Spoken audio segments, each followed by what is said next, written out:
노조의 갈등은 수수료 정시 지급 문제 개선을 요청하는 과정에서 발생했다며 원청은 책임을 대리점에 전가하며 을과 을의 싸움으로 만들어왔다고 주장했습니다.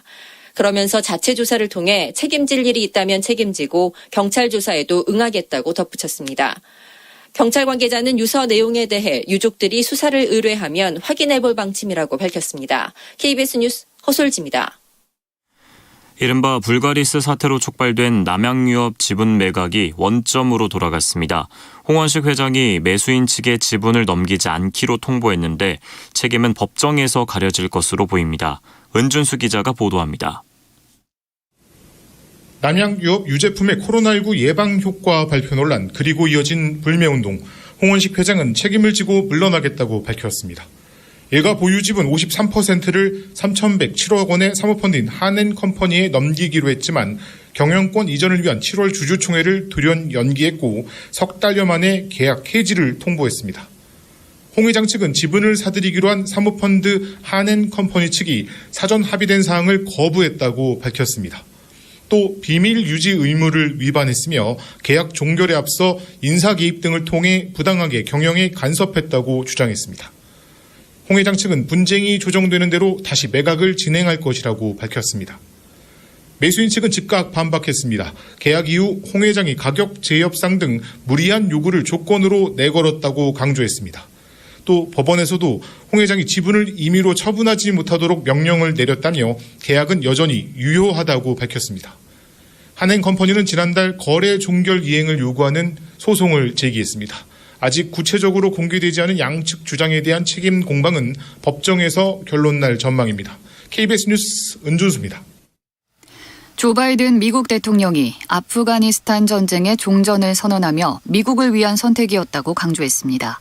하지만 아프간을 탈레반에 내준 데다 100여 명의 미국인은 여전히 대피도 못한 터라 곳곳에서 비판이 일고 있습니다. 류호성 기자의 보도입니다. 미국 역사상 가장 길었던 20년 아프가니스탄 전쟁이 끝났습니다. 조 바이든 미국 대통령은 미국의 핵심 국가 안보 이익을 위한 결정이라고 강조했습니다. 철군 결정 뒤 12만 명을 대피시킨 건 대단한 성공이라고 평가했습니다. 아직 아프간에 남아있는 100여 명의 미국인들도 기한과 관계없이 돌아올 것이라고 말했습니다.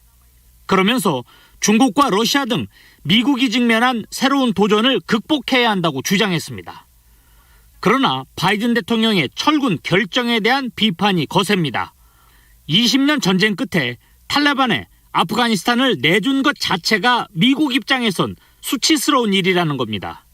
게다가 자살 폭탄 테러로 미군 13명을 포함해 170명이 숨지는 등 대피 과정도 매끄럽지 못했습니다.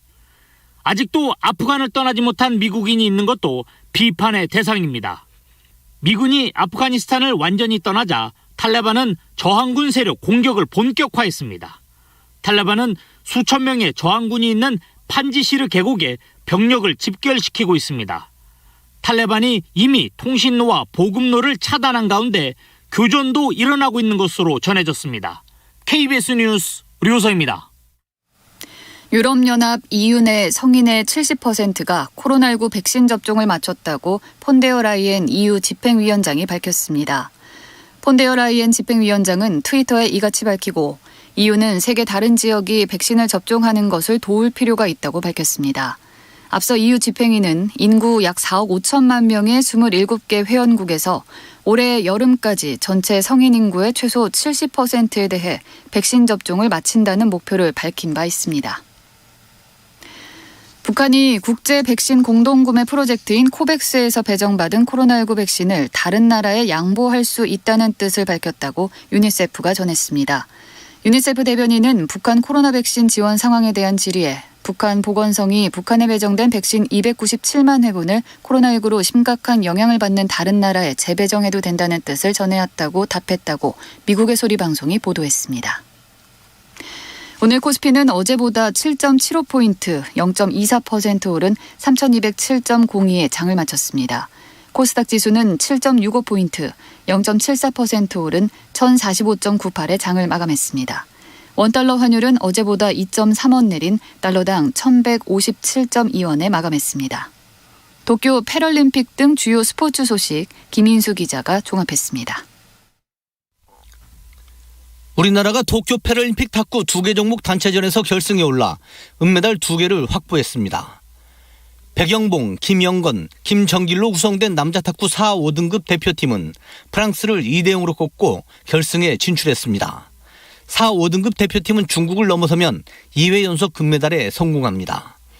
서수연, 이미규, 윤지우가 나선 1, 3등급 여자 대표팀도 크로아티아를 2대0으로 물리치고 결승에 올라 역시 중국을 상대로 금메달에 도전합니다. 남자 탁구 1, 2등급 단체전에선 폴란드를 상대로 결승 진출에 도전하고 있습니다. 사격의 박진호는 대회 2번째 메달을 목에 걸었습니다. 10m 공기소총 입사에서 동메달을 차지했던 박진호는 혼성 10m 공기소총 복사 결승에서 0.1점 차로 은메달을 획득했습니다. 미국 프로야구 토론토의 류현진이 볼티모어전에서 시즌 8패를 당했습니다. 류현진은 6회 2사까지 15명의 타자를 상대해 삼진 6개를 잡아내고 노히트 노런을 이어갔지만 이후 안타 3개와 볼넷 3개를 허용하며 석점을 내준 뒤 강판됐습니다. 팀이 4대2로 지면서 시즌 8패를 기록한 류현진은 평균 자책점이 3.92로 올랐습니다. US 오픈 테니스 남자 단식에 출전한 권순우가 1회전에서 탈락했습니다. 권순우는 2m 11cm의 장신인 미국의 라일리 오펠카에게 서브 에이스 33개를 내주며 3대0으로 졌습니다. KBS 뉴스 김인수입니다. 오늘 밤 경남 동부와 경북 남부 동해안에 강한 비가 내리는 곳이 있겠습니다. 내일은 충남과 호남, 경남, 제주도에 가끔 비가 내리겠습니다. 내일까지 예상 강수량은 전남 남해안과 경남, 경북 남부 동해안은 10에서 최고 80mm 이상이고 전남과 충남, 전북은 5에서 30mm입니다. KBS 라디오 저녁종합뉴스 아나운서 이각경, 남현종이었습니다.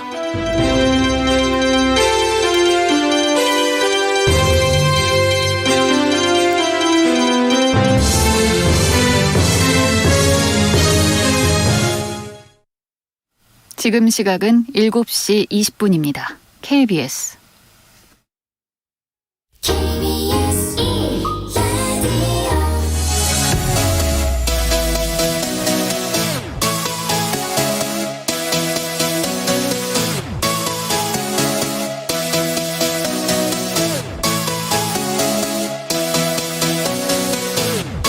KBS 열린 토론.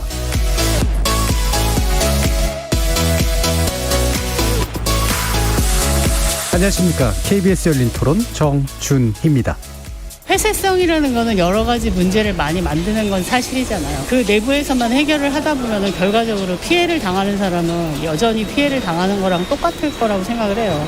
당한 사람이 있어도 말을 못한 건데 지금은 어떻게 보면 이제 말을 할 수 있는 시대가 됐잖아요. 그러니까 군사법원이 없어지는 거는 찬성이에요. 근데 군사법원은 현실적으로 폐지한다는 건 아마 어렵다라고 생각을 합니다. 왜냐하면 민간인은 민간법원에서 처리를 하는데 군인은 군인의 신분이기 때문에 법제화를 통하지 않는 이상은 현실적으로 분리하는 것은 아마 어렵다라고 생각을 합니다. 근데 그 오랫동안 해왔었던 그런 과거의 그 조직이다 보니까 변화가 분명히 필요하다라고 하는 것은 인식을 합니다. 아무래도 군대 내에서는 그 제보하는 데 한계가 있다고 생각을 해서 그 군대 외부에 제보할 수 있는 게 가장 그 병사들이 마음 놓고 제보할 수 있는 창구가 되지 않을까 생각해요. 근데 그게 좀 더 활성화가 돼야겠죠. 이제 휴대폰 보급한 지 얼마 안 됐잖아요. 허용된 지. 군사라는 거는 그 기밀이라는 게 한번 새에 나오기 시작하면 무너질 수밖에 없거든요. 그래서 아예 폐지하는 것보다는 그런 제도 자체를 다시 한번 생각을 해보고 평시에는 어떤 게 맞을 것인지, 전시에는 어떤 게 정당한 방법인 건지 그런 걸 전체적으로 검토하는 게 맞는 것 같아요. 거리에서 만나본 시민들의 목소리 어떻게 들으셨습니까? 오늘 열린 토론은 성추행 피해 공군 부사관의 사망으로 도마 위에 오른 군사법원제도 개혁에 관련된 내용 다뤄보려고 합니다. 군선범죄와 군인 사망 사건 관련 범죄, 입대 전 범죄 등은 1심부터 일반 법원이 관할하도록 하는 내용의 군사법원법 개정안이 어제 국회 본회의를 통과했습니다. 이 개정안이 시행되면 성범죄를 비롯한 상당수의 비군사범죄의 수사와 기소, 그리고 재판을 민간법원이 담당하게 될 텐데요. 군사법원의 기능과 권한이 대폭 축소되는데 의미가 있습니다. 그럼에도 불구하고 시민사회단체와 군범죄 피해자 유족들은 군사법원이 존치되는 한 군의 개입 여지는 남아있고 피해자에 대한 보호가 미진한 반쪽짜리 개혁법안이라면서 평시 군사법원을 완전히 폐지해야 한다고 주장하고 있습니다. 하지만 군기강 확립과 남북이 대치하는 안보 상황에서는 전시는 물론 평시에도 군사법원이 필요하다는 의견도 여전합니다. 성추행 피해 부사 간의 잇따른 사망으로 촉발된 군사법원 존치 문제, 결국 군사법원법 개정안이 통과됐지만 논란은 계속되고 있는 셈인데요. 평시 군사법원 폐지가 군사법 개혁의 첫걸음이 될 수 있을 것인지, 나아가 병역문화 개선을 위한 길이 될 수 있을지 논의해보는 시간 갖도록 하겠습니다. KBS 열린 토론은 여러분이 주인공입니다. 문자로 참여하실 분은 샵 9730으로 의견 남겨주십시오. 단문은 50원, 장문은 100원의 정보 이용료가 붙습니다. KBS 모바일 콩, 트위터 계정 KBS 오픈, 그리고 유튜브를 통해서도 무료로 참여하실 수 있습니다. 그리고 콩에서도 보이는 라디오로 만나실 수 있습니다. 시민 논객 여러분의 뜨거운 참여 기다리겠습니다. KBS 열린 토론 지금부터 출발합니다. 살아있습니다. 토론이 살아있습니다. 살아있는 토론, KBS 열린 토론. 토론은 라디오가 진짜입니다. 진짜 토론, KBS 열린 토론.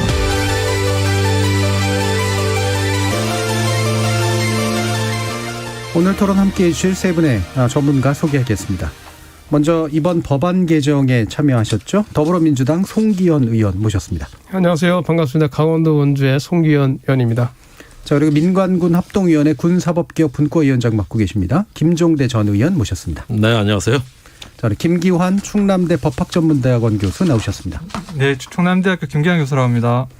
자, 이렇게 세 분과 함께 군사법원 폐지에 관련된 이야기들 좀 나눠볼 텐데요. 일단 군사법원법 개정안이 본회의를 통과했죠. 이 법안 자체에 여야의 의견은 크게 없었던 것 같은데 핵심 내용은 결국 비군사범죄는 민간 수사기관과 법원이 담당하도록 한다라는 그런 내용으로 채워져 있습니다. 이 군사법 개혁에 그래도 중요한 한 단계를 밟았다라는 평가도 있고요. 아직도 부족하다라는 분들도 있고 또 너무 나갔다라고 하는 분들도 여전히 좀 있어서요. 이번 법안 통과에 어떤 의미를 부여하고 계신지 먼저 담당하셨던 송기현 의원님 말씀 한번 들어보겠습니다.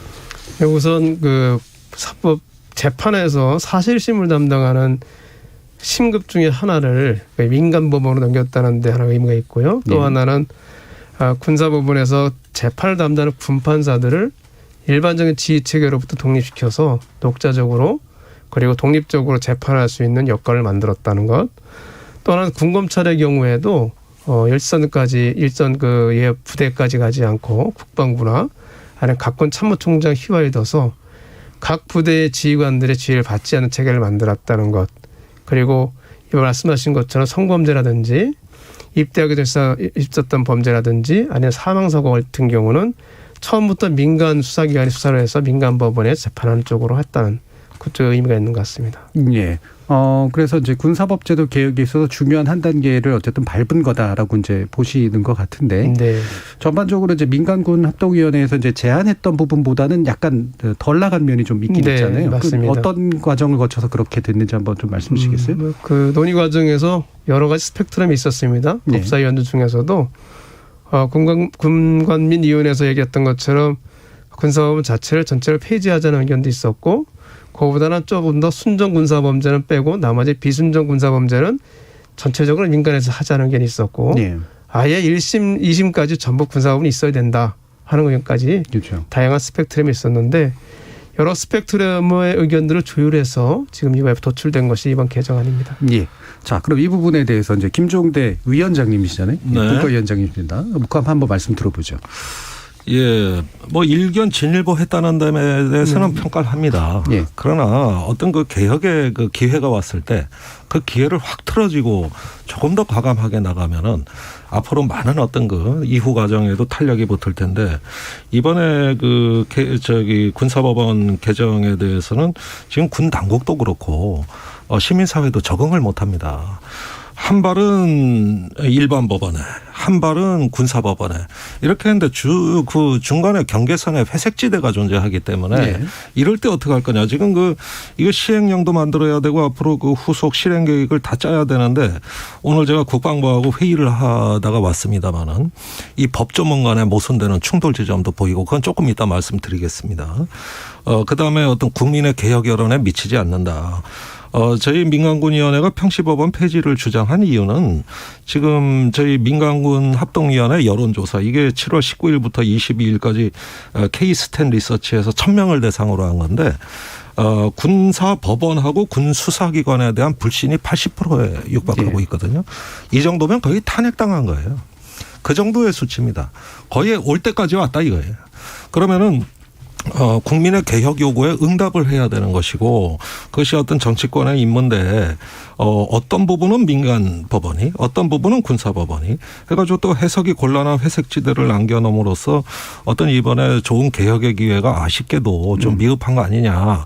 이후에 이것은 한 번으로 끝나는 문제가 아니고 우리가 추가적인 이 군사 사법 질서를 개혁하는 일은 앞으로도 계속돼야 된다. 그래서 저희는 비록 국회가 개정안을 통과시켰지만 그럼에도 불구하고 다음 개혁을 위해서 하나의 초석을 놓는다. 예. 이런 차원에서 평시법원 폐지를 애초 분과위에서 의결한 대로 전체위원회에서도 상당한 어떤 찬성의 어떤 표 차이가 나왔고 그래서 위원회는 위원회 길을 계속 가기로 했다.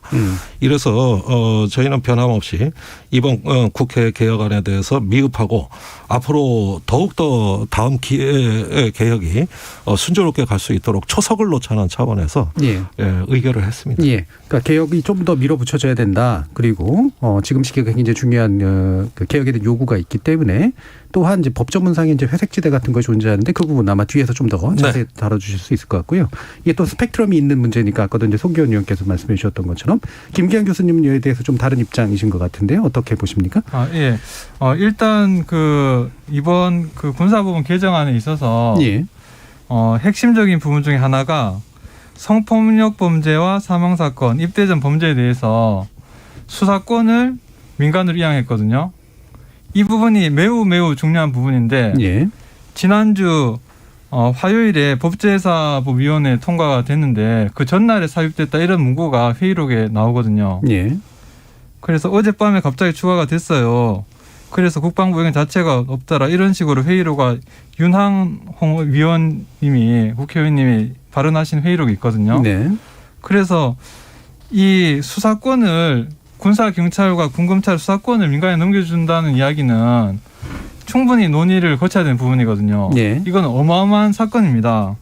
왜냐하면 수사권이라는 게 압수수색, 체포 구속 이런 걸 할 수 있는 것이거든요. 군을 상대로 강제력을 행사할 수 있는 그런 것인데 이것을 뭐 의견 조회도 하지 않고 최소한 군사 경찰이랑 군검찰의 의견을 충분히 들은 다음에 결정해야 되는 부분인데 전혀 의견을 듣지 않고 연구를 하지 않고 이렇게 졸속으로 하는 것은 너무나 이렇게 납득할 수 없는 부분이다. 그 점을 명확히 말씀드리고 싶습니다. 예, 핵심 쟁점이 되는 그런 부분이 이제 왜 나중에 갑자기 논의 없이 들어간 거냐라는 얘기를 해주셔서 그냥 바로 송기현 의원님 말씀 한번 들어볼게요.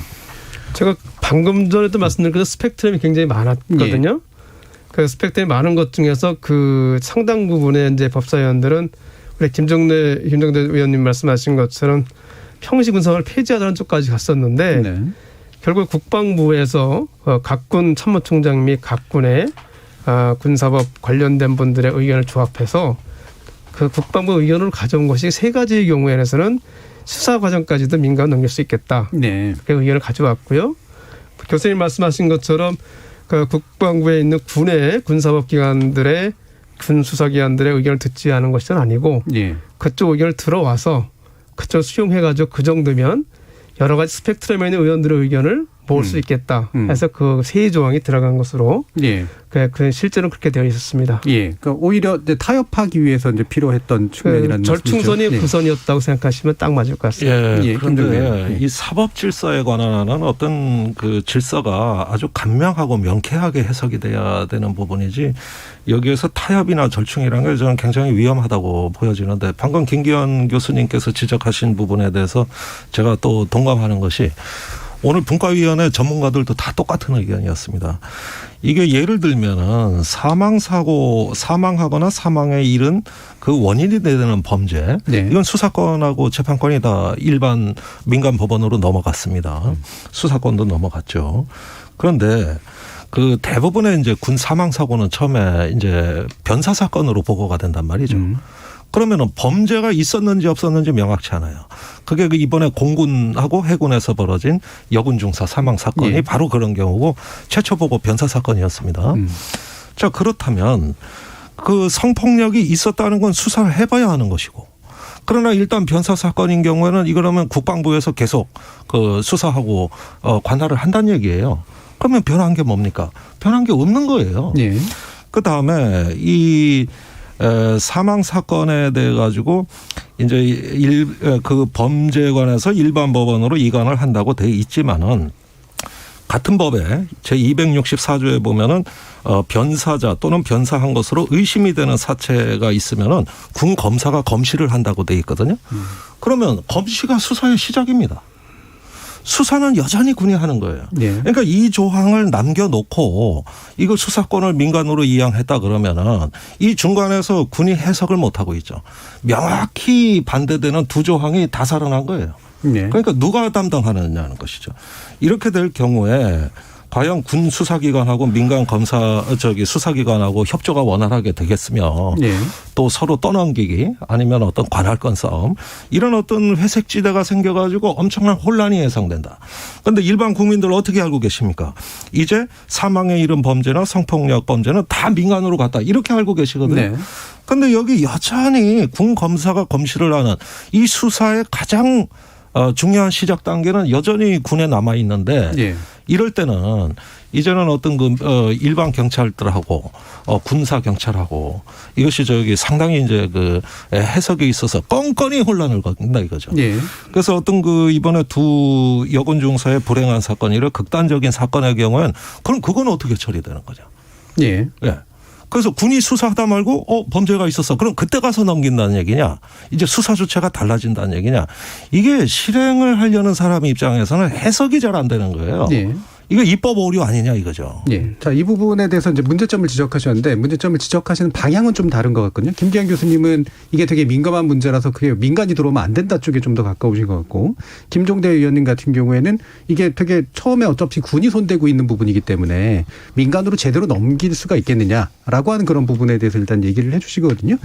김기현 교수님 얘기를 먼저 한번 들어보고 다시 송 의원님 말씀도 한번 들어볼까요? 예, 그래서 우리가 이제 뭐 제가 예를 들면 민법을 이렇게 좀 연구를 하니까 민법 얘기를 드리면 조문 하나에 고치는데 10년 동안 막 연구하고 이렇게 해도 개정이 쉽지가 않습니다. 민법이 원래 좀 그렇지 않습니까? 예, 민법이 그런 특징도 있지만 원래 법률 개정이라는 것이 충분히 연구가 되고 논문도 이렇게 10편씩 나오고 그런 다음에 이렇게 해도 입법 오류가 많이 발생할 수밖에 없는 것이거든요. 네. 그리고 외국 예도 이렇게 찾아보고 우리가 뭐 이렇게 우리만 군대를 가지는 것이 아닌 상황이니까 외국에서 어떻게 하고 있는지 충분히 검토를 해가지고 충분히 준비를 해서 해야 된다. 그 말씀 일단 드리고 싶고요. 그다음 네. 둘째는 이게 압수수색이라든지 체포구속 이런 수사가 중요한 게 뭐냐면 예를 들어서 전시가 임박했다. 그래서 적국이 우리나라 공격할 때 영장을 위조해가지고 침입할 수도 있는 겁니다. 그래서 각 사단이나 군단의 지휘관을 체포하고 구속하고 이렇게 하는 거 영화에 나올 법한 얘기는 하지만 전시임박해서 그런 식으로 부대를 제압하는 것도 생각을 해볼 수 있거든요. 전시의 임박이라고 하는 건 어떤 의미입니까? 그러니까 이제 전시에 임박한 상황에서 적국이 이런 것을 이용해서 이제 한국군을 제압하는 수단으로 이용할 수 있는 합법적인 근거도 될 수 있는 것이다. 수단도 될 수 있는 것이다. 이런 이야기라서 이러한 강제력을 부여하는 것은 강제력을 행사할 수 있는 권한을 부여하는 것은 굉장히 신중하게 여러 가지를 검토해서 해야 되는 것이다. 그리고 특히 지금 문제가 뭐냐면 세 가지 범죄라고 했지만 이 경합범도 다 포함이 되는 것이거든요.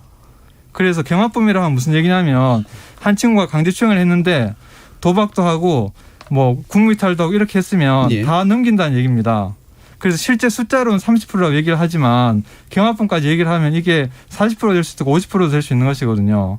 예. 그래서 수사권을 거의 절반 가까이 넘기는 것인데 이것을 충분한 연구를 거치지 않고 했다 하는 것은 굉장히 잘못된 것이다. 예. 이런 점을 지적드리고 싶습니다. 예, 여러 가지 지적을 해주셨지만 이제 뭐 전시에 임박한 뭐 이런 상황들은 되게 좀 극단적인 케이스니까 나중에 좀 더 말씀을 좀 해주시고요. 근데 방향이 굉장히 다르시거든요. 김정대 의원님 같은 경우에는 오히려 이제 은폐를 안 하도록 민간이 처음부터 이제 제대로 수사를 해야 되는데 그게 되게 모호하다라는 말씀이시고, 김기현 교수님 같은 경우에는 이거 되게 민감한 문제인데 이걸 민간에 함부로 넘겨주느냐 이제 이런 식의 또 얘기이시기 때문에요. 송기현 의원님 말씀 한번 들어보죠.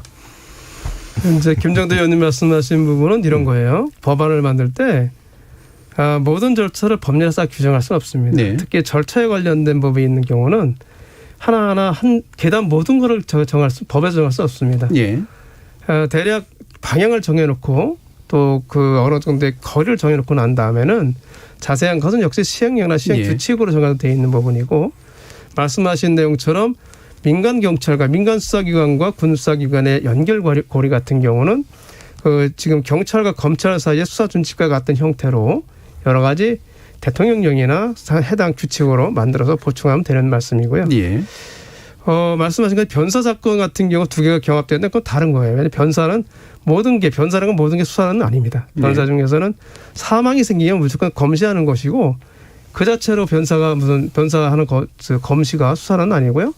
그 가운데 범죄 혐의가 있으면 그 다음부터 수사가 되는 거죠. 예. 그러니까 군 검사가 검시를 해서 범죄 혐의가 있다고 하면 그 다음부터는 민간 수사기관에서 하는 것으로 되어 있는 것이고요. 예. 그 절차는 구체적인 절차를 이제 다 마련을 해야 되는 거죠. 그 마련하는 건 다른 것과 마찬가지로 시행령이나 시행규칙에 정하면 될 것이 그런 내용입니다. 예. 그래서 그 부분은 아마 될 수 있을 것 같고요. 그래서 물론 처음이기 때문에 그런 걸 세세히 마련하기 쉽지 않을 것 같습니다. 다만 이 시행은 내년 7월부터 하는 걸로 되어 있기 때문에 그 사이에 국방부와 또 각 군에 있는 각 군의 군사업 담당하는 분들이 그 정도 기간이면 충분히 세밀하게 여러 규정을 만들 수 있겠다 이렇게 얘기하셔가지고 그렇게 기간도 정하고 충분히 준비할 수 있는 절차를 정리했습니다. 물론 그런다고 해도 법이라는 것이 모든 경우는 100% 커버할 수는 없습니다. 커버하지 못하고 이제 몇 군데 정도는 아마 좀 빠지는 부분이 생길 수도 있습니다. 그 부분은 추가 입법을 통해서 보완해야 될 부분이라서 말씀드리고요. 기본적으로 저는 두 분 의견이 다르신데 저는 기본적으로 평시 군사법원을 폐지해야 된다는 입장입니다. 저는 기본적으로 여러 가지 스펙트럼 중에서 저 자신은 거기 스펙트럼에 들어가 있었는데 현실적으로 지금 단계에서 평시 군사법원을 다 폐지하는 것은 어렵다. 왜냐하면 거기에 군이나 민간이 정의하기가 쉽지 않다는 의견들이 있어서 그것을 조율하는 과정에서 지금 이제 이번에 개정된 법 정도의 개정안이 나왔다는 말씀을 드리고요. 앞으로 저희들이 이번에 개정한 게 처음부터 군에 있는 군에서 발생한 사건을 민간 수사기관부터 하는 그런 절차를 들여냈기 때문에 그게 진행되는 과정을 보고 그게 쌓이면 이 정도 하면은 우려하는 여러분의 의견에도 불구하고 평시 군사법원은 그냥 다 민간으로 할 수 있겠다 이렇게 결론 내린다고 하면 그때 다시 우리가 개혁 입법을 해서 다시 그런 쪽으로 할 수 있다는 생각이 들고요. 지금 현재 개정안을 적용하는 과정에서 아직은 조금 더 전체적인 국민들의 그리고 또 군 구성원들의 어떤 동의가 성숙이 안 됐다 하면 그 상태에서는 무리하게 개혁할 수는 없다라는 것이 아마 그 당시 이 법제사법위원회에서 논의했을 때 의원님들의 의견이었고 저도 지금 입장 그렇습니다. 그러니까 김정대 전 의원께서 이제 지금 지적해 주신 문제에 대해서는 이제 시행령의 제정 과정을 통해서 또는 이제 필요하다면 추가 입법을 통해서 이제 정리가 될 수 있는 문제다라는 그런 입장이시고 방향성 자체는 사실 김정대 의원께서 말씀해 주신 부분하고 개인적으로 동의하시는 거죠. 근데 김기현 교수님이 지적하신 그런 부분과는 이제 반대잖아요. 그렇습니다. 그렇게까지 민감하게 뭔가 이렇게 생각할 문제가 아니다. 지금은 이제 예전하고 다르게요. 군 내부에서 군사기밀에 관한 보호 같은 경우 상당히 분위기가 다른 상태로 되어 있습니다. 옛날에는 어떻게 보면 굉장히 폐쇄적인 상태로 군이 운영이 됐는데 지금은 그 당시와 다른 상태로 상당히 개방적인 상태로 이제 군이 운영되고 있고요. 또 하나는 과거에는 이 군사법을 이 군기를 형성하는 어떤 수단으로 써왔는데 그거는 인권이나 측면에서 볼 때는 절대 있어서는 안 될 일입니다. 그러면서 볼 때는 그런 이유로 해가지고 군사법원을 군에 둬야 된다, 꼭 둬야 된다 이렇게 하는 것은 안 맞는 것 같고요. 다만 이제 중요한 기밀이나 이런 그렇게 우려가 있을 수 있습니다. 실제로 군사 기밀이나. 그런데 현행 성사속보를 보더라도 압수수색을 할 때 국가 안보를 위해서 정말 필요한 경우나 이런 경우는 예외적으로 제한되는 규정이 있습니다. 군사 기밀의 경우에도 정말 국가 안보에서 필요하다고 하면 그 부분에는 압수수색이 제한될 수가 있거든요. 그 정도 국가가 아니냐, 국가에 아니냐 걱정될 정도까지에 한다고 하면 압수수색을 사실은 좀 제한할 수도 있고, 실제로는 그런 경우는 지난번에 국정원이나 사실 또 뭐 청와대나 이런 데 압수수색 있었던 것처럼 수사기관과 그 해당 기관 조율해서 그 군사 기밀을 침해하지 않는 한도 내에서 압수수색이 필요한 부분에만 이루어지는 그런 경우가 충분히 있으니까, 그런 우려는 지금까지 여러 차례 그 군사 기밀이라든지 아니면 국가안보에 관련된 사건에서 진행했던 사례에 보면 큰 기회에 가깝다게 생각할 수가 있을 것 같습니다. 바로 이 부분에서 또 다른 두 분이 또 정확히 반대로 갈릴 것 같은데요. 그러니까 이게 이제 병합되잖아요. 그러니까 일반 사건처럼 되는 것과 그다음에 약간 군 내부의 어떤 정보에 관련된 문제가 결합돼 있을 때 이제 국방부 장관이 판단을 해가지고 이거를 이제 군 내부로 돌릴 것이냐 아니면 외부로 할 거냐라고 하는 그런 여지가 좀 있는 상태잖아요. 그 판단에 대해서 이제 예를 들면 김종대 의원님 같은 경우에는 그게 회색지대다. 네, 회색지대라고 지금 보시는 거고 지금 김기현 교수님 같은 경우는 그게 바로 민감한 문제를 민간에 넘기는 부분이다라고 이제 보시는 것 같은데. 자, 일단 김종대 의원님 말씀 들어보죠. 아니 우리 김기현 교수님하고 저하고 의견이 좀 반대대로 나가는 것 같은데 아까 말씀 중에 적군이 그 압수수색 영장 위조해가지고 군 와해 공작을 뭐 전쟁이 임박했을 때 하면 어떡하냐. 사실 좀 기우라고 봅니다. 그런 식으로 따지자면은 민간에서 음식도 사 먹지 말아야죠. 만약에 음식에 독 타가지고 전부 몰살시키면은 그거 어떻게 감당합니까? 지금은 군이 민간으로 이렇게 시민화되는 어떤 협치의 시대고 그것이 튼튼한 안보로 가는 우리 군의 어떤 그 강해지는 지름길이지 오늘날 군대가 모든 걸 자체적으로 해결할 일이 점점 없어져 가고 있습니다. 이건 사법제도만이 아니에요. 뭐 교육서 시작해서 복지에 이르는 전 분야가 다 민간에 개방되고 있고 그런 참 시대적 추세를 따라가면서 더욱 강군이 되자는 취지다. 이런 점에서 이제 이 개혁의 관점에서 이 사법제도를 보는 것은 이게 저는 정상화 차원의 개혁이라고 생각됩니다. 그리고 이제 송기현 의원님께서는 개인적으로는 생각이 저하고 비슷하신데 그런데 이번에 개정안은 그런데 그 생각과는 많이 떨어져 있다. 그 사실은 이렇게 그 뭐 사망에 이르는 범죄 또 성폭력 이렇게 해서 찔끔찔끔 넘길 바에는 비순정 범죄 그게 이제 군사적인 특수성이 있는 범죄가 아니라 뭐 음주운전이라든가 뭐 절도라든가 사회에서 가장 흔해 빠진 그런 것들이 군에도 있는 거거든요. 이런 비순정 범죄를 이왕이면 민간에 대폭 옮기는 한도 엄연히 그 개정안에 발의가 돼 있는데 그렇다면은 이렇게 뭐 사망에 이르는 범죄, 성폭력 범죄, 입대전 범죄 이렇게 콕콕 찍는 이유가 뭐냐는 거예요. 이렇게 되니까 결국은 어떤 경우에는 민간 경찰이, 어떤 경우에는 군사 경찰이 이렇게 해가지고 제도에 있어가지고 예외적이고 복잡함을 증대시킴으로써 결과적으로 개혁을 한다고는 했는데 그것이 착한 개혁이 아니라 나쁜 개혁. 그리고 국방부가 시행령으로 이것을 뒷받침하고 하다 보면은 또 뭐 축적이 된 그때 가서 개혁하면 된다 그러는데 사실은 군사법제도 개혁은 문재인 대통령 국정과제였습니다. 애시당초 공약으로 내놓고 시작하신 거예요. 언제 기회가 옵니까? 이제 완결을 져서 다음 개혁은 그것보다 차원이 높은 개혁으로 가야지 여기에서 이렇게 어떤 여러 가지 어떤 예외와 사건 유형별로 전혀 다른 어떤 사법 질서가 작동이 되면은 이 전체는 각각은 합리적일지 모르겠으나 다 합쳐보면 비합리적인 거예요. 도대체 이 군 사법 질서의 주인이 누구냐는 것이죠. 그런 면에서 이건 실험의 대상이 아니다. 그런 점에서 이번에 개혁의 의지가 꺾이셨다. 저는 그렇게 얘기할 수밖에 없고 이것이 지금 어디 그 시민단체건 아니면은 군 뭐 우리 위원회라든가 국방부 당국에서 환영하시는 분이 과연 있느냐는 거예요.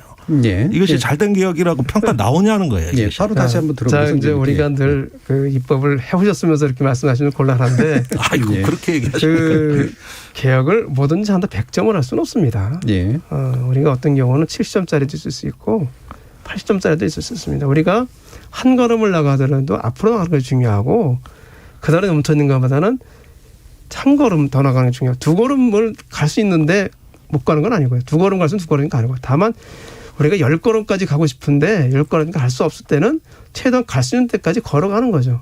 이번 입법은 그래서 저희들이 물론 그러니까 우리 이제 김기현 교수님 입장에서는 다르겠지만 저희 입장에서도 이게 100점짜리라고 생각하지는 않습니다. 다만 그래도 이것이 적어도 한 7, 80점 이상 가서 저희들이 목표한 바에 100리를 목표로 했다고 하면 한 70리 정도는 간 것이다. 그 앞으로 30리를 더 가면 된다.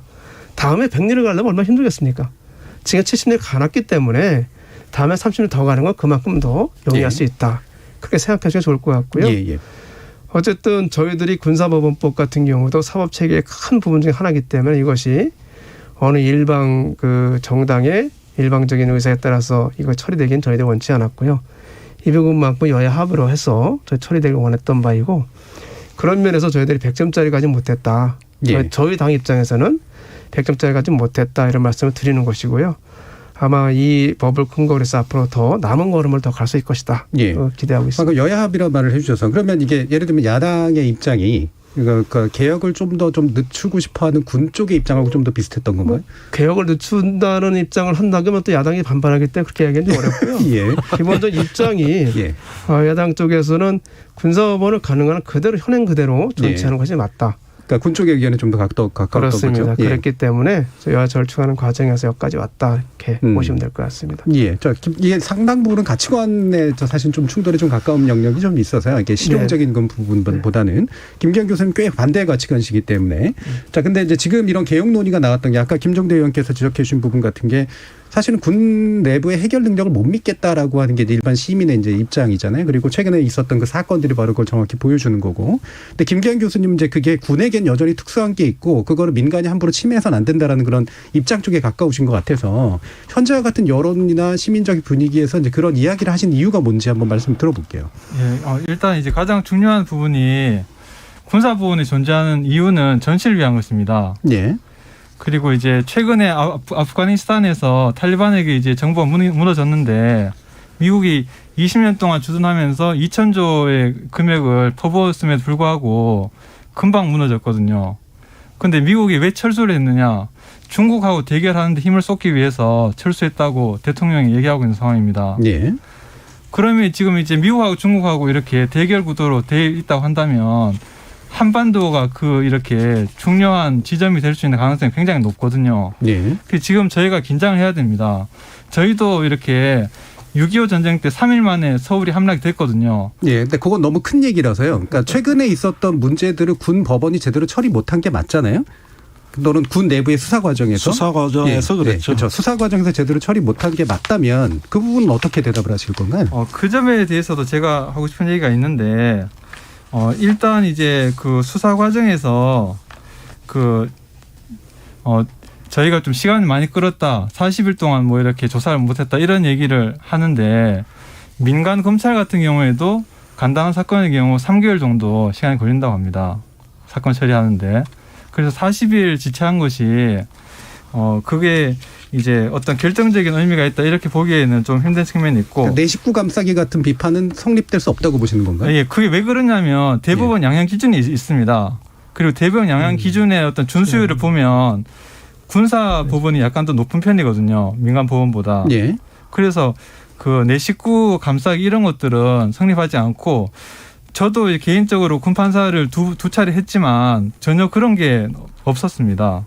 그러니까 최근 사건의 수사 과정에 문제가 없다고 보시는 거예요? 아니, 저기요. 수사 과정에 엄청나게 많은 문제가 있었죠. 제가 잠깐 말씀드리면 왜냐면 제가 얘기하고 있습니다. 먼저 하시고 바로 피해자 보호 됐습니까? 국선 변호인 역할 제대로 했습니까? 또 그 주변에 2차 피해 그 부대원들에게 여러 가지 어떤 매뉴얼 작동됐습니까? 어떤 점에서 이게 제대로 됐다고 얘기하시는 건가? 이게 단순히 지연됐다는 걸 얘기하는 게 아니에요. 이 사건은 성폭력이 발생했을 때는 본인을 포함해 누구도 이렇게 비극적인 결말을 맞으리라고 생각한 사람 한 사람도 없습니다. 그런데 신고가 되고 수사가 되면서부터 문제가 돼요.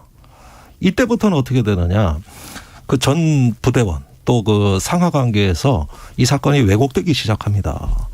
그리고 이제 그 피해자 보호가 전혀 안 이루어지고 오히려 조직 보호 논리로 간 거예요. 수사기관은 피해자한테 진술서 받을 때부터 여러 가지 피해자 권리구제라든가 여러 가지 어떤 그 피해자를 보호할 수 있는 장치 고지했습니까? 그러니까 이것은 군 수사관 누구누구가 잘못된 어떤 특정의 문제를 얘기하는 것이 아니라 이것이 군의 현실이고 아까 제가 그 여론조사를 소개하면서 일반 시민의 80%가 이번에 불신하게 됐다. 이 사건 때문입니다. 예. 그래서 국민의 불신에 그런 80%가 있는데 이것을 탓하면서 우리는 잘못한 거 없다. 더 잘하고 있다. 이렇게 주장할 수 있습니까? 예. 송기현 의원님. 예. 이제 김종대 의원님은 이제 그 개별 사건 가지고 말씀하셨는데 예. 근본적인 문제가 여기 있습니다. 왜냐하면 우리 김경 교수님 말씀하신 것처럼 군의 특수성을 말씀하시거든요. 군의 특수성이라는 데서 문제가 생깁니다. 예, 예. 군이라는 것이 첫째는 뭐냐면 이 자기끼리의 그 전우라는 그 개념의 특수한 그런 그 정신에 따라서 모여진 집단이고요. 그러니까 서로 자기를 같은 동료라고 보는 것이 굉장히 강한 그런 집단이고 또 하나는 계급으로 이게 형성이 되는 집단이다 보니까. 예. 그러다 보니까 이 자체 내에서 어떤 사건이 발생하게 되면 계급 체계 내에서 사건 수사가 이루어지면서 또는 동료들 사이에서 사건 수사가 이루어지면서 가해자에 대한 처벌보다는 가해자의 신변을 걱정하는 쪽에 그런 기류가 굉장히 많이 생기게 되는 그런 집단이 됩니다. 예.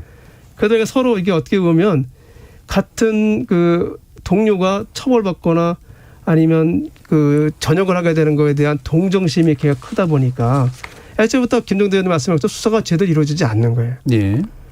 그래서 그런 군의 특성 때문에 오히려 이런 범죄들 같은 경우뿐 아니라 상당권의 많은 범죄들이 민간 수사기관하고 민간 검찰에서 민간 법원에서 재판이 이루어져야 된다. 예. 그렇게 얘기하게 되는 것이고요. 그렇게 생각하시면 돼요. 예를 들어서요. 경찰의 범한 범죄는 경찰에서 자체적으로 수사해서 경찰에서 재판하게 한다. 검사가 저지른 검찰에서 저지른 범죄는 검사가 자체적으로 수사해서 검찰에서 재판하게 한다. 그럼 제대로 되겠습니까? 예. 같은 거죠. 그리고 똑같은 가장 문제가 됩니다. 그래서 많은 사례가 이게 잠깐 마무리하면 오히려 군이라는 그 특성 때문에 굉장히 이런 문제가 많이 나왔던 것이고 그러면서 저희들이 조금 더 민간 영역에서 이것을 수사를 해야 되겠다 이렇게 말씀을 드리는 거죠. 예. 좋은 말씀이신데요. 동료인데 동료 의식이 왜 가해자한테만 작용하는지 모르겠어요. 피해자도 군이었는데 그렇죠. 예. 제 동료 의식이 이제 어떤 거냐면 이제 그건 이제 성범죄 같은 게 특히 그런데 남성과 여성 군에서 남성과 여성 사이에 성인지가 굉장히 차이가 많이 납니다. 예. 여군들은 대개 한 20% 정도 그 정도가 이제 어떻게 뭐라니까 이제 구성비요? 어떤 사건에 대해서 예. 여성 정도가 한 20% 정도만 이제 그럴 수 있다 이렇게 한다고 하면 남자들은 50% 이상이 그 용인할 수 있다 이렇게 본다는 거예요. 감수성의 차이가 크다는 거죠. 예. 굉장히 많이 크게 큰 거죠. 그러다 보니까 성범죄는 특히 더 피해자보다는 가해자를 동정하는 쪽에 그런 기류가 많이 생기는 거죠. 예. 그런데 그것이 어떤 식으로 나타나냐 하면은 가해자를 위한 탄원서를 부대원들한테 받고 다닌단 말이에요. 그 과정에서 전부 다 전파되는 거예요. 그러면서 이제 또 사실 이번에 사건에서도 여실히 드러났습니다만 조직 보호 논리가 그대로 이제 압박으로 다가가면서 여군들 많은 병영 약자들한테 이런 메시지를 준 겁니다. 나도 신고하면 저렇게 되겠구나. 저 피해자들 봐라. 신고하니까 어떤 꼴 나더냐. 예. 전출시키고 하지만 더 압박감은 심해지는 거거든요. 이게 군 조직의 특수성입니다. 그러니까 결국은 탄원서 받는다고 심지어 어떤 전부대원이 연판장 같이 돌리고 그다음에 이제 신고 전에 회유와 압박이 들어오고 그래도 안 되면 전출시키고 이렇게 되는 건데 아시다시피 부사관들 아무리 가해자 피해자 떼어놔봤자 결국 만나게 됩니다. 돌고 돌아 만나요. 군의 그 작은 울타리 내에서 어떻게 안 만나고 삽니까? 그러니까 실제로는 어떠냐? 거의 신고를 안 해요. 바로 이런 사건 때문에요. 조용히 전역하거나 아니면은 참거나 그걸 그 굴욕감을 감수하고 사는 것이죠. 미군 같은 경우도 4건의 성폭행이 발생했을 때 신고자는 1명이다. 그래서 미군에서 연간 17,000명이 성폭력을 당해가지고 군에서 떠나고 있습니다. 그게 한국군에 닥친 거예요. 그러니까 잠재되어 있는 건 우리가 아는 것, 상상하는 것 이상으로 큽니다. 이거는 군에서 지금 여러 가지 그런 어떤 그 관행과 행태가 연결된 걸 특수성이라는 이름으로 우리가 과도하게 보호해 준 결과 누군가를 죽음으로 몰아넣습니다. 예. 예. 사실 그럼 비극의 고리를 여기서 끊어야 되는 거죠. 예. 사실 이 부분은 저희가 열린 토론에서 이번 법 개정 있기 전에 상당히 심도 깊게 이제 그 문제를 다뤘거든요. 그래서 대부분은 이제 그 부분을 개혁해야 된다라는 쪽에 이제 여론하고도 이제 일치하는 이해들이 있었는데 오늘 이제 김기현 교수님 말씀을 들어보면 그럼에도 불구하고 군 특수성이 이제 중요하고 계속해서 침해 당한다. 이게 전시의 군사법원을 유지해야 되기 때문에 평시에도 유지해야 되고 또 수사권의 침해가 있어서는 안 된다라는 굉장히 이제 예전에 이제 있었던 그런 식의 논의가 반복되는 것 같아서. 그걸 제가 잠깐 말씀드릴까요? 이번에 사실 20대에서 군사법을 개정하려고 하다가 20대 넘어온 이유 중 하나가 전시의 군사법원이 평시와 같지 않아야 된다. 예. 어차피 다를 수밖에 없다 해서 전시군사법원을 즉시 설치해서 운영될 수 있도록 하는 내용이 20대에 발의된 법은 부족했다. 그래서 네. 이번에는 그런 내용을 아예 개정을 넣었습니다. 그래서 평시에는 지금 개정안처럼 하지만 전시에는 즉시 종전과 같은 그 보통 군사법원부터 시작해서 고등군사법원 그거 다 다시 설치하게 돼 있고요. 그다음에 그 군검찰도 종전과 같은 형태로 군검찰 이루어지도록 되어 있고 관할관 권한을 유지할 수 있는 정도로 해서 전시에는 즉시 전시군사법원 체제를 갖출 수 있도록 개정안에 명료하게 해놨기 때문에 그런 점은 걱정하지 않으셔도 좋다 이런 말씀드리겠습니다. 예, 사실 그 부분은 뒤에서 좀 더 논의하려고 했는데 그게 이제 평시에 훈련이 안 돼 있으면 전시에 가능하겠냐 또 이런 반론들이 좀 있는 상태이긴 제가 이따 해서. 말씀드릴게요. 예. 일단 김기현 교수님 뭐 발언 좀 듣고 일부 좀 정리해 보도록 할까요?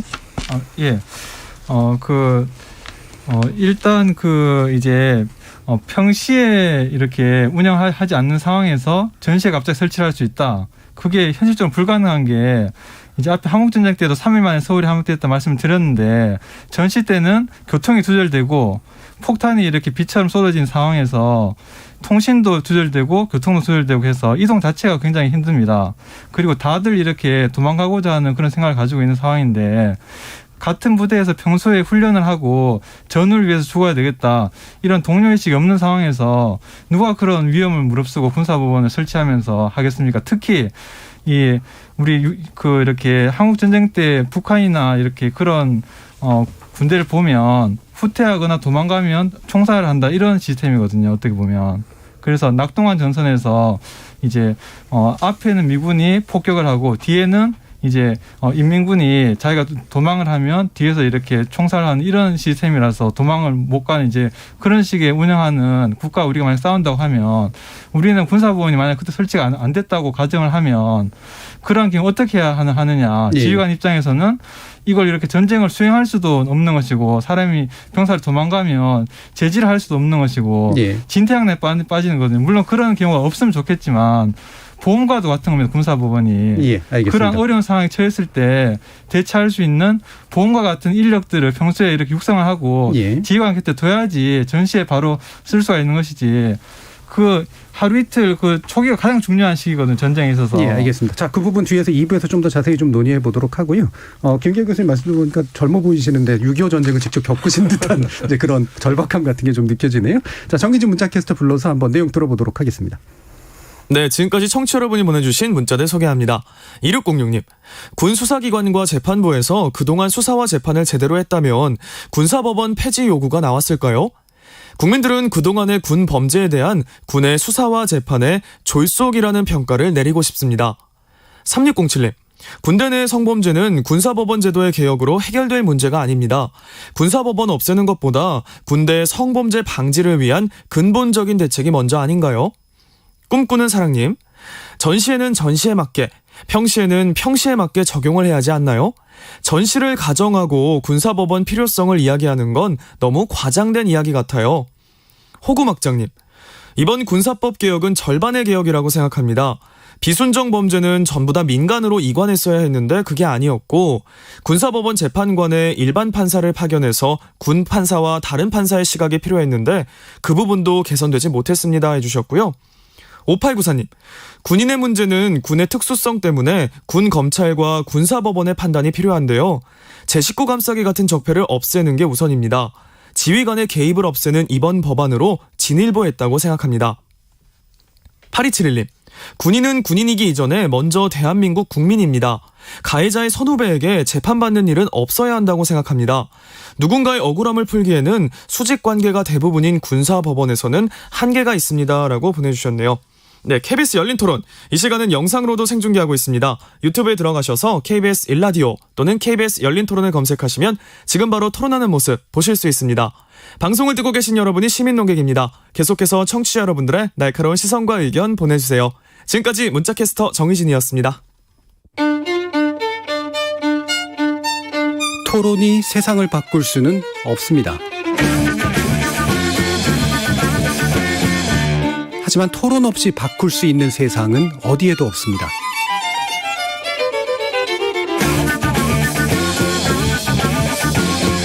세상의 선한 변화를 갈망하는 당신.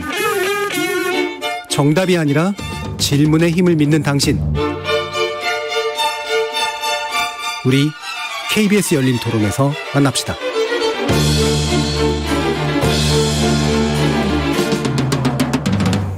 KBS 열린 토론, 오늘은 군사법원에 관련된 논쟁을 다루고 있는데요. 김종대 민간군 합동위원회 군사법개혁분과위원장, 그리고 김기환 충남대 법학전문대학원 교수, 그리고 송기현 더불어민주당 의원, 이렇게 세 분의 전문가와 함께하고 있습니다. 방금 일부 막바지에 이제 김기환 교수님께서 그 전시 군사법원을 제대로 하기 위해서는 평시에 제대로 된 어떤 훈련과 운영이 필요하다라는 논의를 해주셨기 때문에 이 부분 아까 김종대 의원께서 말씀해 주실 부분이 있다고 하셔서요. 바로 이어가도록 하죠. 예. 전시전환에 대해서 우리 그 수송 또 어떤 일사시 동원 능력은 정말 많이 발전하고 있습니다. 네. 오히려 우리가 북한보다 앞서는 분야예요. 북한이 6개의 동원 단계입니다. 우리 4단계밖에 안 되거든요. 북한이 오히려 그 도로도 안 좋고 여러 가지 동원 체제가 미비해가지고 그래서 평시에 이런 기능을 많이 군이 갖고 있는데, 반면에 우리 국군 같은 경우는 이제는 동원 체제로 해가지고 전투형 위주 군대로 가면서 비전투 기능은 자꾸 이렇게 외부로 아웃소싱하면서 이 군이 현대화되고 있는 거거든요. 이 추세를 잘 보셔야 된다. 그다음에 전시전환 절차에 대해서 말씀드리자면은 이번에 저희가 평시법원 폐지를 주장하면서 일반 법원에 어떤 군사 전담 재판부 설치를 주장했습니다. 예, 예. 그건 뭐냐면은 가정법원, 행정법원 이렇게 특수법원들이 네. 있지 않습니까? 이렇게 어떤 군사범죄에 대해서는 전담 재판부를 둬서 거기서 운영을 하자는 거예요. 그래가지고 여기에 이제 군사 지식이 좀 상당히 뒷받침되고 또 전시전환에 대한 어떤 절차에도 상당히 숙달된 평시에 일반 법원을 운영하면 됩니다. 또 많은 법무관들이 군사 법원이 없어진다고 다 저기 옷 벗는 거 아니에요. 예. 법무병과가 해야 될 일은 이런 사건 처리가 아니라 다른 데 있어요. 전쟁법을 연구하고 교정규칙을 적용하고.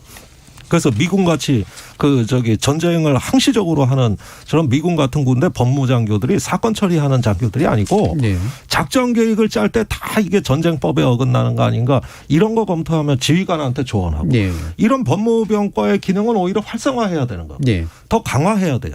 지금 뭐 380명 되는 법무장교들이 해야 될 일은 전시작전권 가져와서 우리가 그 주도적으로 한반도에 전쟁을 할 수 있는 군대를 할 때 법무장교들의 역할이 대단히 중요하거든요.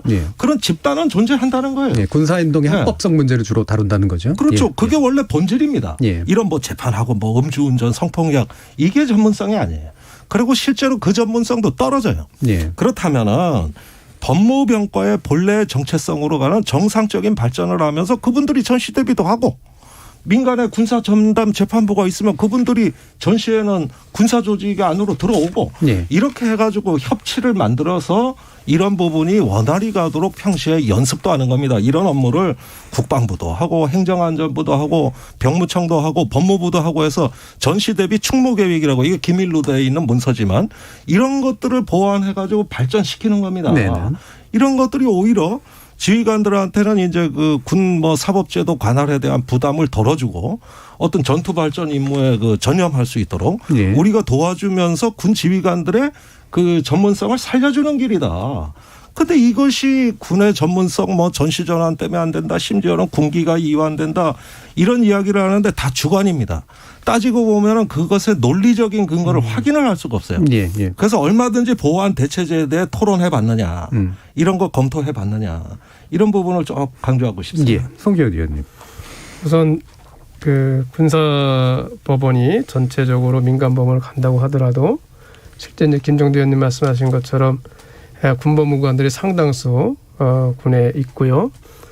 평상시에도 그 군법무관들이 그 각 사단까지도 법무참모를 해서 보직을 받고 있기 때문에 예. 그 전체적인 법무관들을 활용해서 즉시 전시군사업을 전환하는 것은 정말로 간단한 문제입니다. 예. 그리고 전혀 걱정할 필요가 없고요. 실제 어떻게 하면 어떻게 간다는 것은 그 계획으로 다 되어 있기 때문에 물론 기밀로 되어 있지만 민간에서 생각하시는 것, 일반이 생각하시는 것처럼 복잡하거나 시간 걸린다고 할 수 없습니다. 전시로 되는 즉시 전시군사법원이 형성될 수 있도록 만들어져 있고요. 예. 그래서 그렇게 할 수 있도록 이번에는 아예 군사법원법에 그런 내용을 어떤 군사법을 만든다를 아예 특정을 해서 놨습니다. 예. 자칫 그것을 군사법에 안 넣어놓으면 지난번 20대에 발의된 것처럼 전시에는 다르게 할 수 있다라고만 해놓으면 전시군사법을 만드는 자체에도 시간이 걸리기 때문에 그런 우려가 있을 수 있다. 그래서 아예 전시군사법원 체계를 짜놨기 때문에 그런 걱정하실 필요 없다고 생각이 되고요.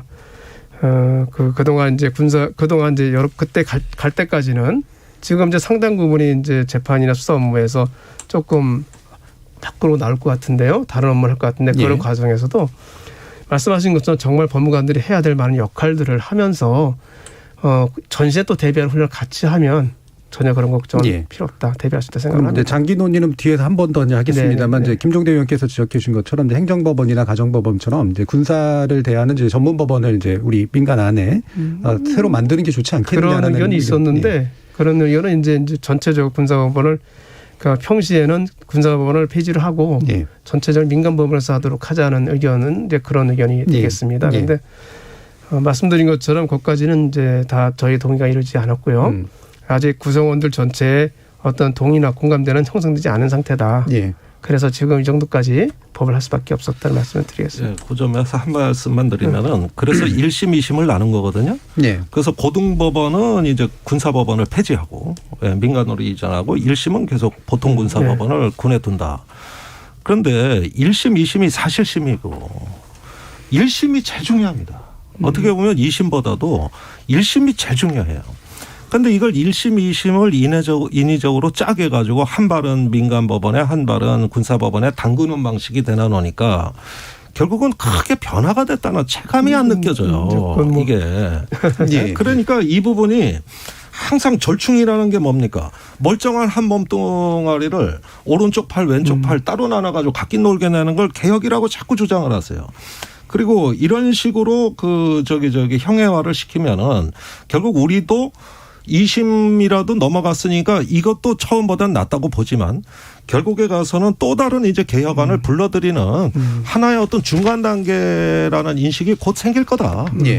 그런 점들이 곧 다가오기 때문에 우리가 이 개혁의 프로토타입 하나의 어떤 원형으로서의 이제는 제보 기본 시민이 재판받을 권리 또 어떤 일반 법원에서 자신의 어떤 관련된 사건에 대해 가지고 충분히 논의할 수 있는 처리될 수 있는 이런 것들이 그 군 간부들로부터도 지금 훨씬 더 여론이 높아요. 아까 제가 소개드린 여론이거든요.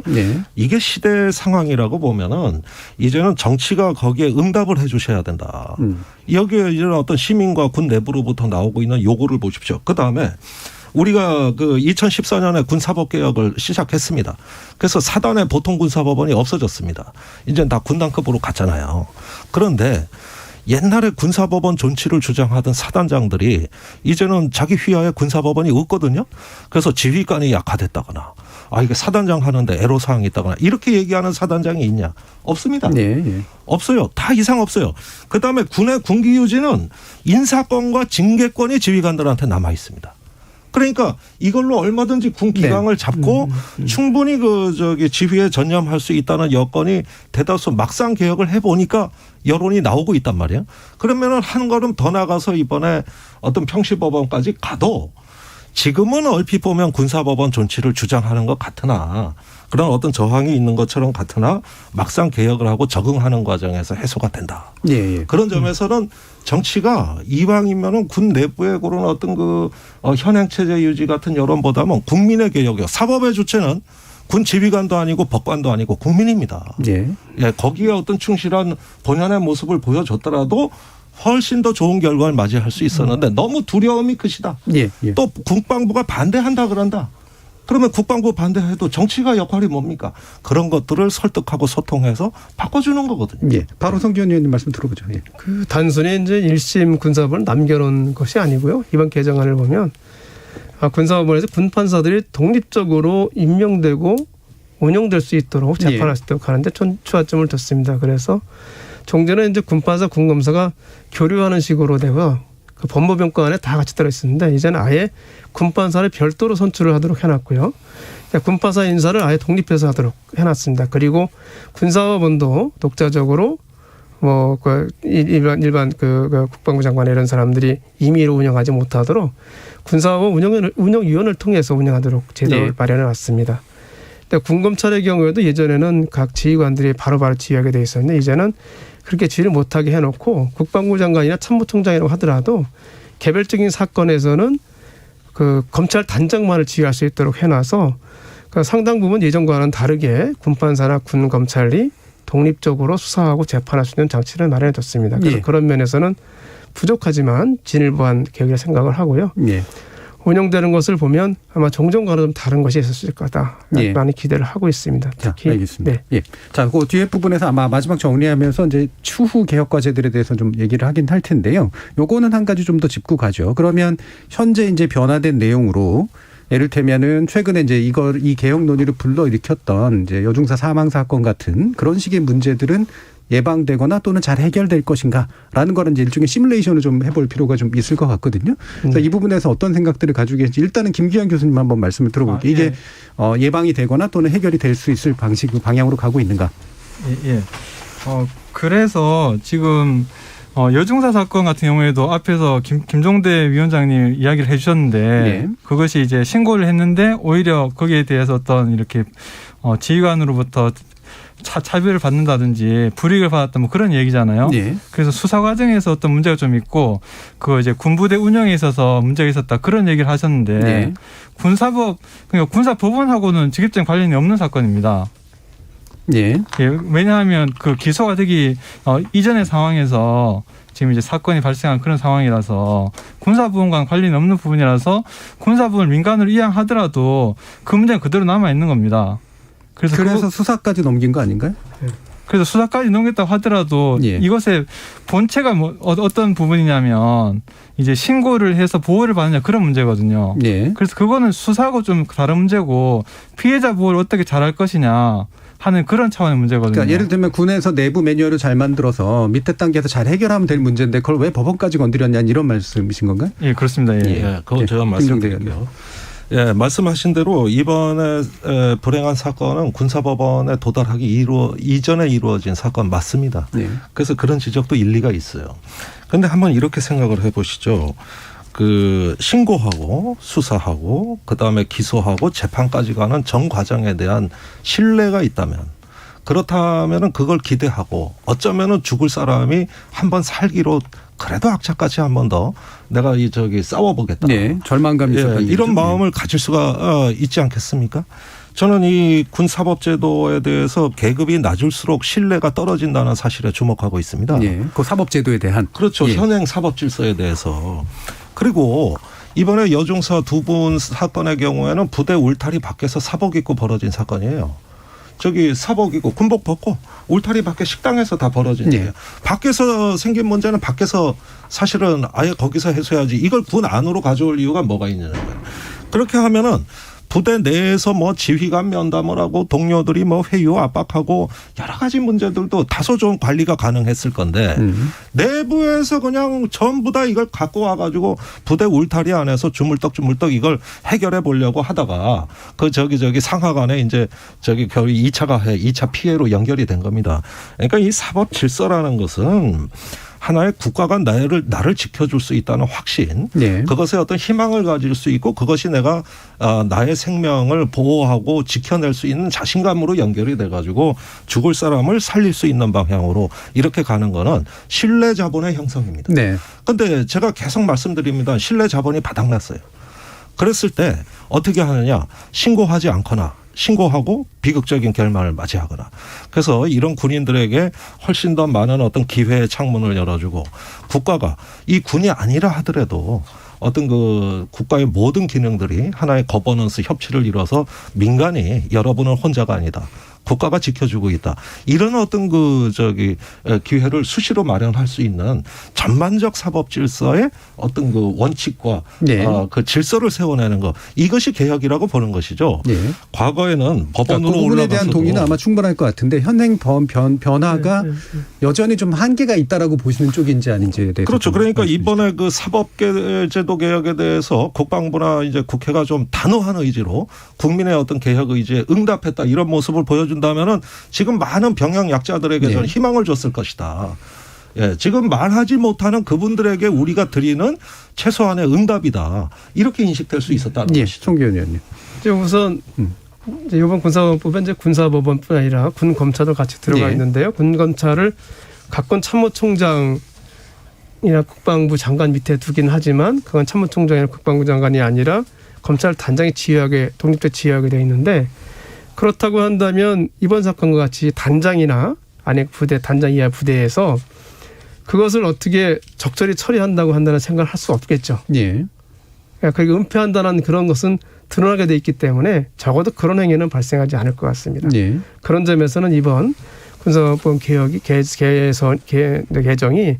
어느 정도 효과를 발생할 수 있을 것이다 라는 생각이 들고요. 다만 조금 더 그런 부분을 명확하게 하기 위한 이건 법률적인 문제만 다른 문제가 있는데요. 부대나 조직을 평가하는데 이 성범죄가 발생했다는 것 자체로 어떤 가벌을 하거나 그렇게 했을 때는 무조건 감추려는 그런 쪽으로 움직이게 되어 있습니다. 그렇죠. 승진에 지장이 되니까. 그렇습니다. 그래서 이제는 부대 평가나 지휘관 평가를 예하 부대 내에서 정말 어떤 사고가 발생했느냐 여부에 따지지 말고 발생했을 때 그것을 어떻게 잘 처리했느냐 가지고 평가하다고 한다면 지금처럼 무슨 사고가 났을 때 그걸 은폐하려고 하는 쪽으로 움직이는 건 없을 것이라는 생각이 듭니다. 이거는 뭐 이번 군사법 개정이 다른 문제인데 이번 군사법 개정으로 어느 정도 상당한 정도는 효과가 있을 수 있겠지만 나머지 효과, 충분한 효과는 아마 그런 부분을 제도 개혁이 필요할 것이다. 저는 이번에 볼 때 그렇게 좀 생각이 들었습니다. 이 부분 되게 중요한 지적이신데요. 그래서 이제 실제로 이제 문제 사고가 안 발생하게 만드는 게 아니라 사고를 잘 처리하게 만드는 이 부분에 이제 어떤 인센티브를 준다. 사고 발생하면 안 되겠죠. 사고가 발생했을 때 단순히 감추지 않고 잘 처리하는 것도 평가를 해야 된다는 취지입니다. 자, 저는요 김기환 교수님 말씀에 좀 동의하는 부분도 있어요. 막상 이 문제를 검토를 해보니까 악마는 디테일에 있더라고요. 그 수사 받을 당시에 진술 써 받을 때 그때 수사관의 말 한마디, 주변의 상담관이 재빠르고 어떤 신속하게 피해자를 위한 보호 조치 딱 행동 하나, 국선 변호인 전화 한 통, 이게 사람을 죽이고 살립니다. 막상 당사자 입장이 돼 보면은 사방에 벽이 막혀서 그 출구가 안 보일 때 누군가 내 편이 될 수 있다는 게 한 명이 있다고 생각을 해보세요. 그렇죠. 전혀 달라집니다. 악마는 디테일에 있다. 그러니까 우리가 국민들에게 신뢰를 주기 위해서 이 거대한 어떤 사법 질서를 뭐 평시법원까지 포함해서 우리가 가고자 하는 것이지만 그것으로 군에서 어떤 사고가 다 없어지냐? 절대 그렇게 생각하지 않습니다. 그게 아니고 이것을 갖다가 사법 질서의 어떤 손가락, 국가는 손가락 끝에서 피해자를 위해서 한번 따뜻한 손을 내밀어 줄 수 있는 그 하나만 있었어도 비극적 사건은 없었다는 거예요. 그런데 어떻게 됐습니까? 송기현 의원님 말씀대로 전부 가해자가 되는 어떤 믿겨지지 않는 환경. 조직이 나를 버리는구나. 이렇게 되니까 신고 이후에 수사가 진행되고 기소가 진행되고 나중에 재판까지 갈 그 상황을 감당도 못하는 거예요.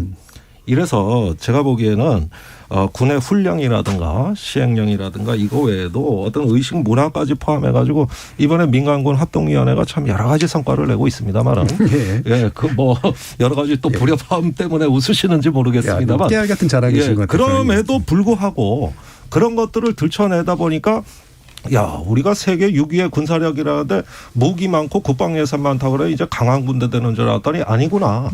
이런 문제 하나조차도 우리가 해결하지 못하는 절대 선진국 군대 못 되겠구나. 이런 걸 뼈저리게 느끼게 됐다. 그래서 저는 이 평시법원 폐지를 비롯한 사법질서 개혁은 시작인 것이고 결국은 마지막에 디테일에서 완성해야 된다. 이 점을 꼭 말씀드리고 군 싶어요. 문화나 군 의식 또는 조직 체계 안에서 이제 결국 문제를 제대로 해결할 거라는 신념 이런 것들을 만들어내는 부분하고 이제 연관돼서 언급해 주셨는데요. 이 부분 김기환 교수님 의견도 한번 좀 들어보죠. 예, 그래서 지금 사실 좀 이렇게 군법 교육 같은 것을 좀 강화할 필요성은 확실히 있는 상황입니다. 예. 그래서 지금 뭐 관할관 제도가 지금 폐지가 되어가지고 지휘관이 더 이상 이제 관할관을 할 수가 없는 상황이긴 한데 제가 이제 지휘관을 좀 이렇게 만나보고 하는 경험을 비춰 본다면 법에 대한 지식이 아직까지는 좀 많이 부족한 측면이 있다. 그래서 지금까지 병사들 위주로 군법 교육이 이루어졌는데 부사관과 장교에 대해서도 예. 군법 교육을 많이 할 필요성이 있고 그것이 전시에서도 사실은 이제 법률전이고 언론전이거든요. 그래서 이러한 이제 전시 상황이 다 생중계가 되는 그런 시대입니다. 예. 그래서 그것이 합법적으로 전쟁 수행을 해야 되는 측면이 굉장히 강한 것이고 이와 관련해서 사실은 이제 그 두 분 이렇게 위원장님과 위원님들이 이제 이제 전시에 잘 될 것이다 전환이 이렇게 얘기를 해주셨는데 사실 데이터는 없는 상황입니다. 이게 실제로 전시를 한번 해보고 데이터가 나와야지 잘 된다고 얘기를 할 수가 있는데 예.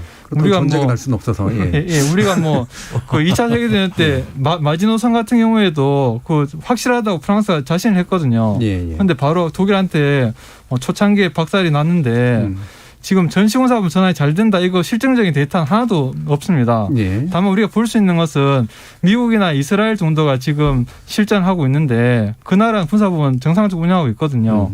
그래서 가장 보수적으로 해서 그걸 따라가는 것이 어쨌든 1%라도 더 군사부문을 잘 운영할 수 있는 것이고 전시에 바빠 죽겠는데 지휘관하고 이렇게 호흡 맞추고 이게 불가능합니다. 평시에 운영을 해가지고 관할관이나 뭐 심판관 이런 건 다 운영을 해가지고 이 호흡을 맞춰야지. 그래도 전시에 훈련할 때 보면 뭐 지휘관이 전혀 신경 못 쓰거든요. 그래서 이렇게 막 무의식적으로 이렇게 할 수가 있는 거지. 그때 가가지고 뭐 어떻게 해보려고 하면 이제 게임 오버가 될 수도 있다. 그래서 전시라는 건 가장 보수적으로 우리가 운전할 때도 저는 무사고인 상황이지만 보험이 안 들어있는 남의 차 운전할 때는 정말 불안하거든요.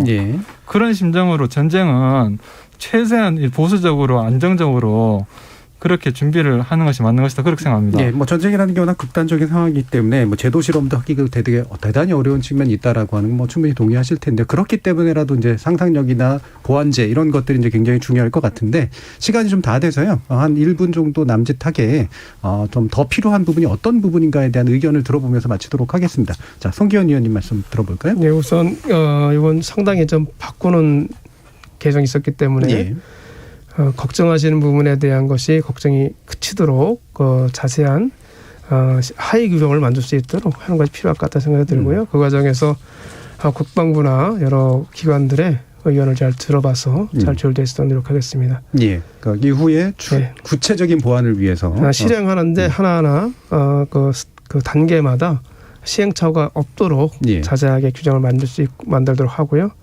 그 과정에서는 그동안 있었던 수사 준칙이라든지 이런 것을 많이 참조해서 그런 점에서 비는 부분이 없도록 하는데 많은 노력을 기울였다 생각하고요. 그래도 우선 그 사실심 단계에서 고등법원을 민간에 한다는 것은 이런 의미가 있습니다.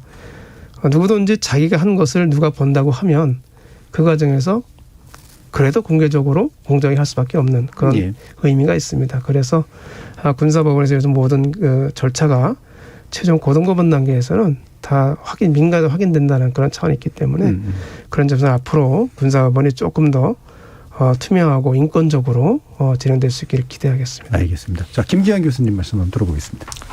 예. 그래서 지금 사실 제가 통계를 이번 사건 관련해서 좀 봤는데 민간 같은 경우에도 이제 성범죄가 하루에 88건이 일어나고 있는 상황입니다. 2019년 기준으로요.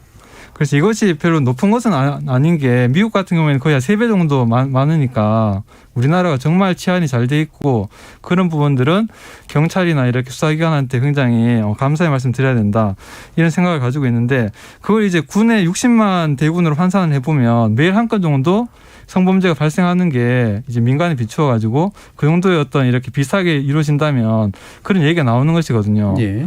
그래서 매일 한 건 정도가 이렇게 성범죄가 통계적으로 나올 수가 있고 또 성범죄 대부분은 남자인 상황이라서 군의 남자 성비율이 높은 상황이니까 한 건보다 조금 더 높게 나올 것이다 이렇게 통계적으로 생각해 볼 수가 있거든요.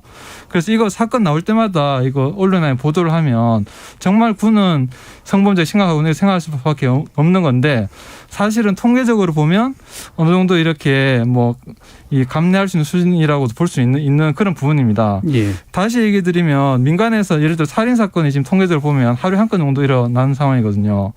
살인 사건 매일마다 보도를 하면 아 우리나라 정말 살인 사건 많구나 심각하구나라고 생각할 수 있지만 실제로 또 미국에 비해서 보면 그 선진국인 미국에 비해서 보면 형도 엄청나게 세게 때린 미국에 비해서 보면 한 3분의 1밖에 안 되거든요. 알겠습니다. 자, 군대 문제가 지나치게 이제 과잉되게 이제 보도되는 경향에 대해서 우리는 얘기할 필요가 있다. 자, 김종대 의원님 마지막 말씀. 예, 군대 특성상 드러나지 않습니다. 지금 밖으로 드러나고 신고가 안 된 사건이 훨씬 더 많다는 거. 지금 우리는 가능성과 전쟁하는 거예요. 언제든 닥칠 수 있는 재난적 상황, 또 비극적인 상황에 대해서 한 번의 사건이, 두 번의 사건이 우리한테 신호를 줬기 때문에 그 신호를 받아서 더 광범위하게 퍼져 있는 그 잠재적인 재난의 가능성을 그것과 전쟁을 하는 겁니다. 그러니까 이건 데이터에 당연히 없는 겁니다. 그리고 이 지휘권 아래 사법권이 있고 사법이 독립되지 못했던 군의 어두운 역사 속에서 우리는 수없이 많은 폭력과 차별을 경험했고 이제는 국민들이 그걸 개선하라고 요구하고 있습니다. 시대 정신입니다. 예. 세계적 변화 추세입니다. 독일, 프랑스, 터키, 대만 군사법원 없습니다. 그렇게 변해나가고 있습니다. 네.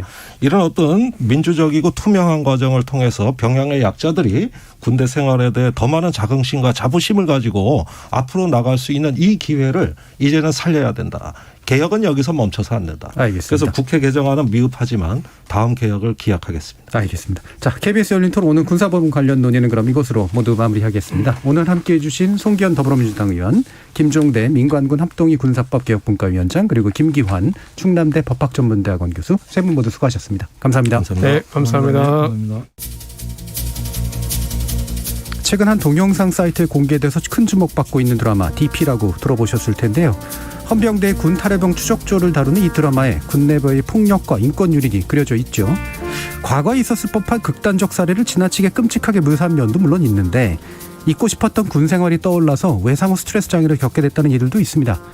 군대에서 발생하는 범죄, 그것이 군대라서 자행되고 또 그것이 군대라서 덮이는 경우 많습니다. 군사법원의 존재 이유를 군대의 특수성에서 찾고자 한다면 이런 군 특수성으로 발생해온 문제를 군 스스로 얼마나 잘 다뤄낼 수 있는지 입증해야 될 겁니다. 지금까지 KBS 열린 토론 정준이었습니다.